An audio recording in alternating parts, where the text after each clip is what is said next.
Hi, I'm Sari, here to answer your copyright questions. Today's topic is fair use. First, what is fair use? Fair use allows you to reuse copyright-protected material under certain circumstances without getting permission from the copyright owner. Fair use is an exception to copyright law and is not determined by YouTube. Let me say that again. YouTube does not decide what is fair use and what isn't. Only the court can do that. What counts as fair use?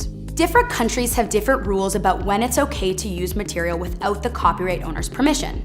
In some countries, it's not even called fair use, referred to as fair dealing. Aside from what your country calls it, courts usually focus on whether your use of another person's song or video is transformative. Basically, they're asking if you added new expression or meaning to the original work, or if it basically copies the original. For example, in the US, content that might be considered fair use includes commentary, criticism, or news reporting.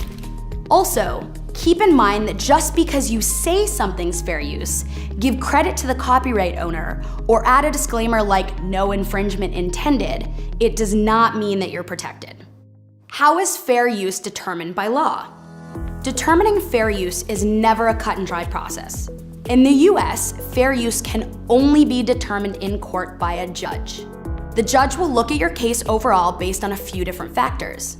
Here are a few things to keep in mind based on what the courts look at. You're less likely to qualify for fair use if your video merely copies someone else's and adds nothing else, if you're trying to monetize your video, if you're using fictional copyrighted material rather than factual material, if you borrowed a large amount of material rather than a small portion, if the main focus of your video is the copyright-protected material, or if your use of the material harms the copyright owner's ability to profit from their original work.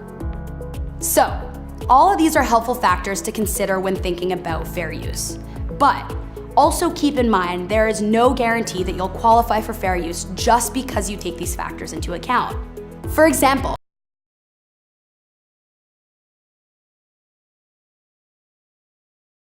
you automatically qualify for fair use. Again, the courts look at everything holistically. Always a risk involved when using someone else's copyrighted work. Think carefully about all of these factors and get legal advice if needed. Companies are claiming just a few seconds of a video. How is that not abuse? One of the biggest myths about fair use is that there's a minimum amount of time you're allowed to use someone else's copyrighted work. But despite what some people may think, there is no duration which you can use someone else's content that is automatically protected under fair use.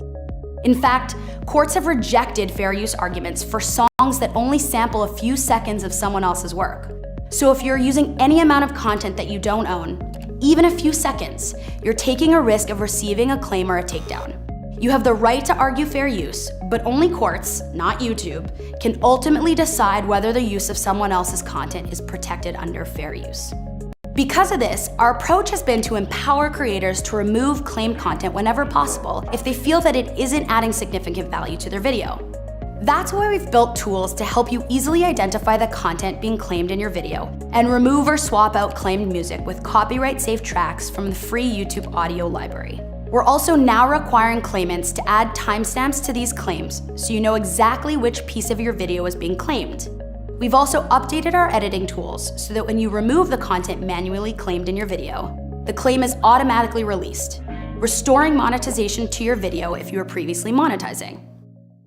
Why does my content, which is clearly fair use, keep getting claimed by Content ID? Automated systems like Content ID can't determine fair use, which is a subjective, case-by-case decision that can only be made by a court. While YouTube can't arbitrate fair use disputes, and automated systems like Content ID can account for fair use, this doesn't mean that fair use can't exist on YouTube. If you're a creator, you should avoid relying on fair use unless you understand how the rules work and you're prepared to defend your position through the Content ID dispute process and potentially the counter notification process. This forces the claimant to withdraw or to file a lawsuit.